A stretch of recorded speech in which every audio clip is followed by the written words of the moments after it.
Magandang araw mga ka-idol.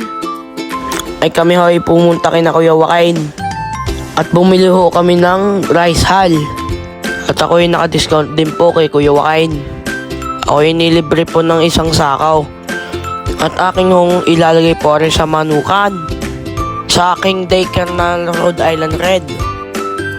At para po hindi magpuputik at saka magbabaho po yung daycare, ay minsan ho ay naitlog sa baba, ay nababasag. Kaya po ilalagyan namin po na rin yan sa pinagarnay.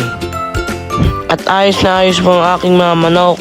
At ano po idadaling ko na po sa aking mga manok. At ang mailatag ko na ho. At ako tinulungan po ni Kuya RJ po ay 5 sakaw. Ay mapapagod si Idol. At aking pong hinakot po isa-isa po paloob. Hanggang sa dumating na ho si Kuya RJ. At ako'y tinulungan. Ari po kapag na